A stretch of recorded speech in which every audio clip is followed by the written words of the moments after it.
ಎರಡು ಪ್ರತ್ಯೇಕ ಪ್ರಕರಣಗಳಲ್ಲಿ ಇಬ್ಬರು ನಾಪತ್ತೆಯಾದಂತಹ ಘಟನೆ ಉಡುಪಿ ಜಿಲ್ಲೆಯ ಶಿರುವಾದಲ್ಲಿ ನಡೆದಿದೆ.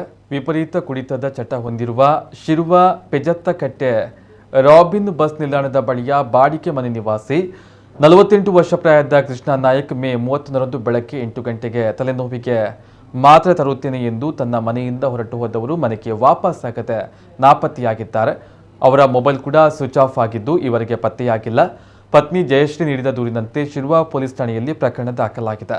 ಇನ್ನೊಂದು ಪ್ರಕರಣದಲ್ಲಿ ಶಿರುವಾದ ಪದವು ಮುಖ್ಯ ರಸ್ತೆ ಬಳಿಯ ನಿವಾಸಿ 29 ವರ್ಷ ಪ್ರಾಯದ ಸಯೀದ್ ಜುನೇದ್ ಜೂನ್ 2ರಂದು ರಾತ್ರಿ 8 ಗಂಟೆಗೆ ಮನೆಯಿಂದ ಹೋದವರು ವಾಪಸ್ ಬಾರದೆ ಕಾಣೆಯಾಗಿದ್ದಾರೆ. ಅವರ ಮೊಬೈಲ್ ಕೂಡ ಸ್ವಿಚ್ ಆಫ್ ಆಗಿದೆ. ಅವರು ಮದುವೆಯಾಗುವ ಹುಡುಗಿ ಕೂಡ ಮೈಸೂರಿನಿಂದ ಕಾಣೆಯಾಗಿದ್ದು ಈವರೆಗೆ ಪತ್ತೆಯಾಗಿರುವುದಿಲ್ಲ. ಮನೆಯಿಂದ ಹೊರಡುವಾಗ ಎಲ್ಲಿಗೆ ಹೋಗುತ್ತೇನೆ ಎಂದು ತಿಳಿಸಿಲ್ಲ. ತಂದೆ ಸಯ್ಯದ್ ಅಫ್ಸರ್ ನೀಡಿದ ದೂರಿನಂತೆ ಶಿರುವ ಪೊಲೀಸರು ಪ್ರಕರಣವನ್ನು ದಾಖಲಿಸಿಕೊಂಡು ತನಿಖೆಯನ್ನ ನಡೆಸ್ತಾ ಇದ್ದಾರೆ.